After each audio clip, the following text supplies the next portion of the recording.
আসসালামু আলাইকুম বিয়াস, আপনারা সবাই কেমন আছেন? আশা করি আল্লাহর রহমতে ভালো আছেন। আমিও আল্লাহর রহমতে আমার 3 কন্যাকে নিয়ে ভালো আছি। আমার বড় কন্যা শ্বশুর বাড়িতে আলহামদুলিল্লাহ ভালো আছে। এই যে আমার তো ছুটির দিন, শুক্রবার ডিউটি ছিল, তারপরে এসে একটা পর্যন্ত ডিউটি, তারপর ডিউটি ছেড়ে এসে বাজার ঘাট নিয়ে আসলাম। কিছুটা নিয়ে এসে আমি একটু রান্না করছিলাম। এটা গোশের রেসিপি আপনাদেরকে শেয়ার করলাম। আমি একবার এক একটা ভিন্ন ভিন্ন রকম করে রান্না বান্না করি, তো দেখতে থাকেন আমার রান্নার ভিডিওটা। মিশিয়ে রাখবেন। এখানে এই যে আদা রসুন পেস্ট বাটা আছে, ওইদিকে জিরা বাটাটা আমি এক বাটিতেই রাখছি। প্রথমে আমি তেল দিয়ে একটু দারচিনি গোলমরিচ এগুলো দিয়ে দিয়েছি, তারপর পেঁয়াজ একটু হালকা একটু ব্রাউন কালার করে দিলাম আদা রসুন পেস্ট বাটাটা।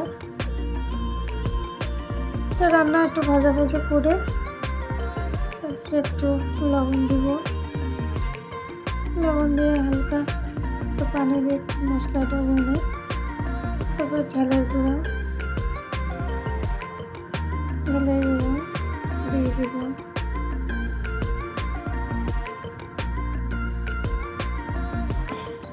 দেখতে থাকুন।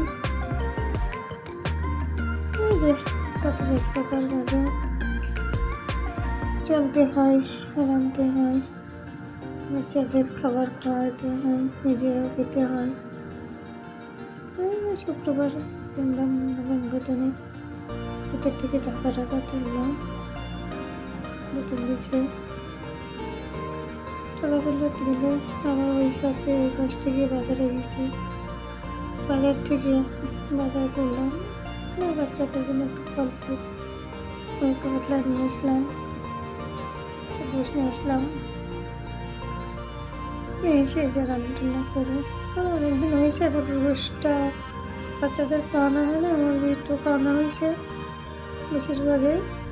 ওই জন্য ভাবলাম যে আজকে একটু গরুর গোশ নিয়ে যাই। 1 কেজি গরুর গোশ নিয়ে আসলাম, আমরা এই যে রান্না টান্না করছি।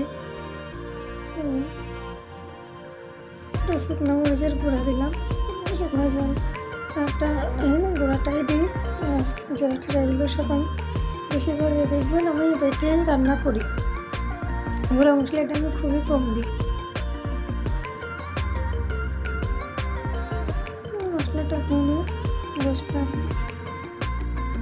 দিয়ে গোশটা একটু কষায় আমি এটা রাইস কুকারে রান্না করবো। লিটারে পানি দিয়ে ধুয়ে দিয়েছি, পানি একটু গরম হলে এদিকে গোশটা কষানো হলে তারপরে ওই পানিটার মধ্যে দিয়ে আমি গোশটা আলু দিব কিছু, আলু দিয়ে একটু ঝোল রাখবো। কারণ রোজার মাস, সবার রোজা টোজা থাকছে, বাচ্চা রোজা মেয়েটা মরুপা, সেজন্য